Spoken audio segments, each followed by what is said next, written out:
This channel does not promote any violence, harmful, or illegal activities. All content provided by this channel is meant for an educational and information purpose only.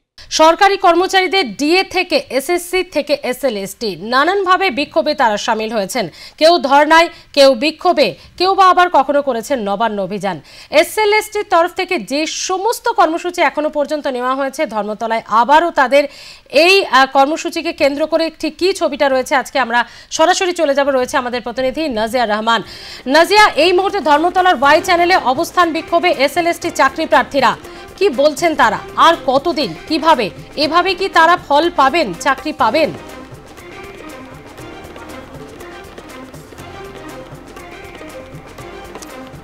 চাকরি প্রার্থীদের আন্দোলন আমরা দেখেছি এবং বছরের পর বছর তারা গান্ধী মূর্তির পাদদেশে এসএলএসটি যারা প্যানেলভুক্ত সেই সমস্ত চাকরি প্রার্থীরা যারা মেধা তালিকাভুক্ত কিন্তু তারা চাকরি পাননি, চাকরির দাবিতে আন্দোলন করেছেন। কিন্তু ধর্মতলার এখানে যারা বসে আছেন সেই সমস্ত যারা আন্দোলন করছেন তারা হচ্ছেন শিক্ষক। 2016 সালের এই সমস্ত এসএলএসটি তারা চাকরি পেয়েছেন, তারা এখন শিক্ষকতা করছেন। কিন্তু এই মুহূর্তে একাধিক অভিযোগের ভিত্তিতে তাদের এই চাকরি এখন চলছে শিরে সংক্রান্তি তাদের। তার কারণ হচ্ছে তাদের যে অভিযোগ রয়েছে তাতে তার ভিত্তিতে কোর্টে মামলা চলছে। সুপ্রিম কোর্টে 7ই জানুয়ারি এই মামলা শুনানি রয়েছে এবং সেই তার আগেই কিন্তু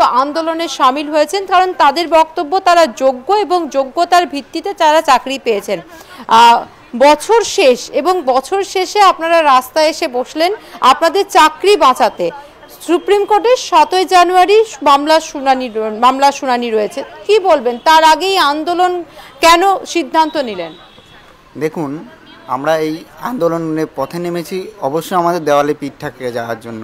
আজকে আমাদের প্রতি যে রায় দেওয়া হয়েছে এই রায়টা আমরা যথাযথভাবে মেনে নিতে পারছি না। আজকে আমাদের প্রতি খুবই অন্যায় করা হচ্ছে। আমরা যেখানে 9-10-এ 8.5% এবং 11-12-এ 14.47% আমরা দুর্নীতিগ্রস্ত সিবিআই দ্বারা জানতে পারি, তা সত্ত্বেও বাকিরা কেন আমরা আজকে এই বিচারে কেন আমরা দোষী সাব্যস্ত হলাম, আমাদের প্যানেল কেন ক্যান্সেল করা হলো, এর আমরা যথাযথ বিচার চাইছি। আমার নাম রাখাল দাস। আমি ম্যাম সে একই কথা বলবো যে কিসের ভিত্তিতে আমাদেরকে বাদ দেওয়া হলো। আমাদের বিরুদ্ধে কোনো এলিগেশন নেই, কোনো একটা সিবিআই বা কমিটি কোনো তদন্ত আমাদের নাম নেই, তা সত্ত্বেও কেন আমাদের বাদ দেওয়া হলো? আমরা কি দোষ করেছি? আমরা তো স্কুলে পড়াচ্ছিলাম, তাহলে আমরা স্কুলে প্যানেলটা সম্পূর্ণভাবে বাতিল হয়ে যায়নি, কিন্তু প্যানেল বাতিল হওয়ার একটা আতঙ্ক আপনাদের মধ্যে। হাইকোর্টের রায় আমাদের বাতিল, একেবারে হাইকোর্টের রায়, কিন্তু সুপ্রিম কোর্টে আমাদের স্টে দিয়েছে। ঠিক আছে, এখন যারা অযোগ্য আর যারা যোগ্য এটা তো আমাদের উপর নির্ভর না। আমরা পরীক্ষা দিয়েছি, বহু কষ্টের বিনিময়ে এই দুর্মূল্য বাজারে একটা চাকরি পেয়েছি, আমাদের পরিবার আছে, পরিজন আছে, সেই চাকরি আমাদের আজকে চলে গেছে এবং মানসম্মান তো পথে মিশে গেছে, আমরাও আজ পথে দাঁড়িয়েছি। এই পুজোর আমাদের যে বছরের শেষে যে ছুটি থাকে এই ছুটিতে শিক্ষকরা কি করে? শিক্ষকরা একটু এখানে ওখানে ঘুরতে যায়, আমরা সেই সমস্ত নেই। এই খোলা আকাশের নিচে আজ পড়ে আছি, আমরা যোগ্য আমাদের এই বিচারের জন্য। যে সিবিআই ইনভেস্টিগেশন করেছে সেখানে যোগ্য অযোগ্য নির্ধারিত হয়েছে। এখন আমরা সেই যোগ্য তালিকার মধ্যে পড়ছি, যোগ্য তালিকার মধ্যে পড়েও আমাদের চাকরি আজকে কোর্টের রায়ে ঝুলছে। আমরা জানি না আমাদের কি পরিস্থিতি হবে, কি পরিণতি হবে, এবং সমস্তটাই রাজনৈতিক জাঁতাকলে পড়ে আমাদেরকে পিষে পিষে মারা হচ্ছে। আমরা এর সুবিচার চাই।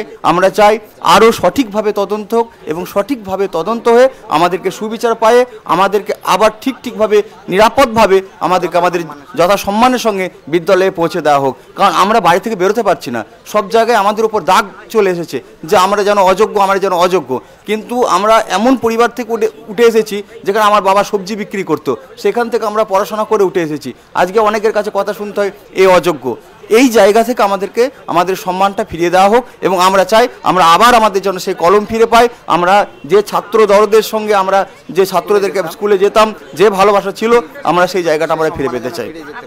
আমার নাম অচিন্ত কুমার দাস। শাহানি নাজনীন।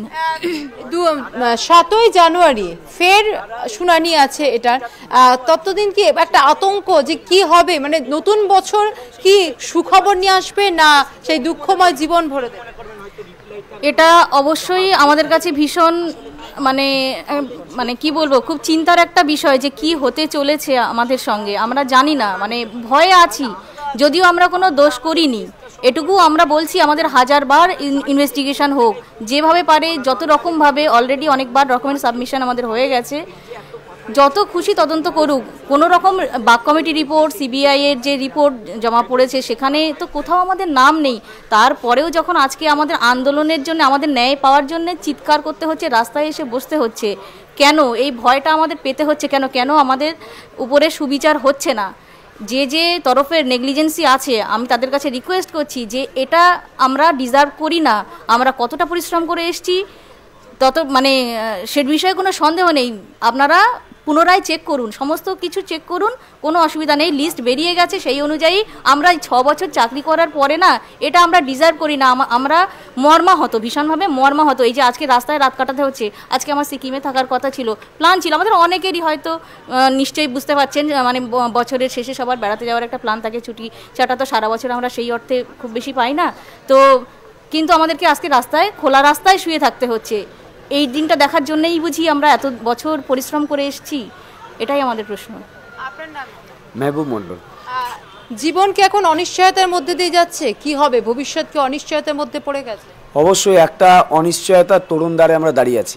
কারণ প্রথমত আমরা যে প্যানেল থেকে চাকরি পেয়েছি সেই প্যানেলের ব্যাপারে আপনারা অলরেডি জেনে গেছেন, কিন্তু যে বিচারালয় আমাদের কাছে আমরা শেষতম আশা, সেই বিচারালয় অর্থাৎ হাইকোর্টের আমরা যে ধাক্কাটা খেয়েছি, সেখান থেকে আমরা সুপ্রিম কোর্টে গিয়েছি, কিন্তু আতঙ্ক কাটছে না। হ্যাঁ, এই আতঙ্ক না কাটার অনেক কারণ আছে। তার মধ্যে আপনারা দেখুন যে আমরা এই আমাদের যে প্যানেল, সেটা সিবিআই ইনভেস্টিগেশন দ্বারা একটা প্রমাণিত হয়েছে। এবং আপনারা এই টেবিলটাকে দেখুন, যদি দেখুন, এটা কিন্তু সাধারণ একটা টেবিল আমাদের হাতে বানানো নয়, এটা ইনভেস্টিগেশন রিপোর্ট থেকে সরাসরি নেওয়া। এখানে নবম দশমে আপনি যদি পুরো রিক্রুটমেন্টটা যদি দেখেন, যে টোটাল যে রিক্রুটমেন্ট ছিল তার 8.5% এবং 14.47% 11-12 এটা হচ্ছে ইললিগাল ক্যান্ডিডেট। তার মানে উল্টো দিক থেকে ভাবলে 92 এবং 86% লিগাল, যাদের বিরুদ্ধে কোনো রকম অ্যালিগেশন নেই। তাহলে সেই শিক্ষক শিক্ষিকা যাদের বিরুদ্ধে কোনো অ্যালিগেশন নেই, যার তারপরেও একটা অপরাধী এই 8 আর 14%-এর জন্য সমগ্র প্যানেলটা ক্যান্সেল হওয়া, কোন জায়গায় আইন আছে, আইনের প্রভিশন আছে যেখানে আইন একজন অপরাধীকে ধরতে না পারলে পুরো গ্রামের সমস্ত নিরপরাধ মানে নাগরিককে হত্যা করতে পারে, নিশ্চিহ্ন করতে পারে? এটা তো কোনো আইনের প্রভিশন হতে পারে না। তাই আমরা এইখান থেকে আমরা মেনলি 3টে দাবি উত্থাপন করতে চাইছি। 3টে আমাদের আবেদন, 3টে জায়গায়, আর একটা আমাদের কিন্তু একটা হুঁশিয়ারি বটে। হ্যাঁ, 3টে আবেদনের প্রথম আবেদন হচ্ছে যারা আমাদের রিক্রুটমেন্ট অথরিটি, বোর্ড, এসএসসি এবং স্টেট অফ ওয়েস্ট বেঙ্গল, তাদের কাছে আমাদের আবেদন যে তারা দক্ষ আইনজীবী নিয়োগ করে আমাদের ন্যায় পাইয়ে দেওয়ার ক্ষেত্রে যা যা তাদের ডকুমেন্ট দেওয়া দরকার সেটা পুঙ্খানুপুঙ্খভাবে সেখানে প্রেজেন্ট করুক। এবং এই মর্মে মাননীয় মুখ্যমন্ত্রী আমরা প্রতিশ্রুতি কামনা করছি একটা। দ্বিতীয় হচ্ছে যে আর মাননীয় চিফ জাস্টিস এর কাছেও আমাদের একটা আবেদন আছে, তার কারণ কোর্টের মধ্যেও অনেকভাবে মিসগাইড করার একটা চেষ্টা চলেছে, বারবার আমরা দেখেছি। তো সেই তথ্য যেমন লিগাল দিক দিয়ে যায় সেটা যেমন যাক, আমাদের রাস্তা থেকেও একটা স্বর যেন আগে থেকেই মাননীয় বিচারালয়ে পৌঁছায়। সেটা কি না, আমরা আমাদের বিষয়ের গভীরে পৌঁছান, সত্য উদ্ঘাটন করুন। যদি সিবিআইয়ের উপরেও ভরসা না থাকে, যদি অন্য কোনো বেটার তদন্ত প্রয়োজন হয়, কমিশন গঠনের প্রয়োজন হয়, তাহলে কমিশন গঠন করেও আমাদের যেন ন্যায় পাইয়ে দেওয়া হয়, আমাদের বিরুদ্ধে যেন আর কোনো অন্যায় না হয়, মানুষেরও যেন আইনের প্রতি অনীহা অনাস্থা না তৈরি হয়ে যায়, সেটাও আমরা তার কাছে আবেদন করছি যাতে আমরা ন্যায় পাই। আর একটা আবেদন হচ্ছে সমাজের, সুশীল সমাজের কাছে, সাধারণ মানুষের কাছে, যারা দীর্ঘদিন ধরে একটা মার্কেটিংয়ের শিকার হয়েছে। 2000 SLST প্যানেল দুর্নীতিগ্রস্ত, পুরো 2016 পুরো প্যানেলটাই দুর্নীতির মধ্যে, ফলে আমাদের সামাজিক সম্মানও নষ্ট হয়েছে। আমাদের দেখলে আমাদের কলিগরা আর চোখে তাকায়, এও বোধহয় ওই লিস্টের মধ্যে নেই, এও কি টাকা দিয়েছে বা এই যে ব্যাপারটা, এটাও যাতে না হয়, না তারা যেন ভুল না বোঝে, তারা আমাদের কাছে আসুক, তাদের কাছে আমরা সমস্ত তথ্য দেব এবং সমাজের বুদ্ধিজীবী মহলের কাছেও আমাদের আবেদন আমাদের বিষয়টা যাতে আন্তরিকতার সাথে দেখেন এবং একটা হুঁশিয়ারি আছে আমাদের শেষ, সেই হুঁশিয়ারি আমরা দিতে চাইছি। আমরা দেখেছি হাইকোর্টের ভিতরে একটা শ্রেণীর লয়ার আছে যাদেরকে আমরা একদম ভ্যাম্পায়ার বলতে চাইছি, তারা রক্তচোষক, যারা তাদের রাজনৈতিক উদ্দেশ্যে উদ্দেশ্যপ্রণোদিতভাবে তারা এই প্যানেলটাকে প্রতিদিন ক্যান্সেল করতে চাইছে।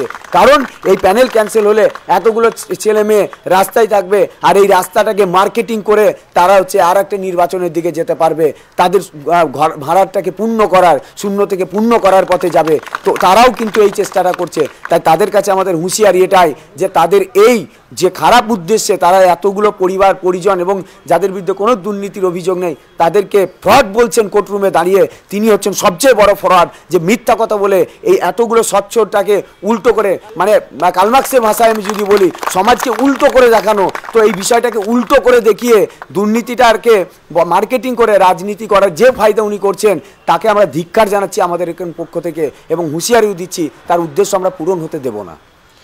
আপাতত ধন্যবাদ নাজিয়া। বোঝা গিয়েছে যে যারা অযোগ্য তাদের অবশ্যই বাতিল করে যারা যোগ্য তারা আবারও চাকরি ফিরে পাক, এই তাদের দাবি।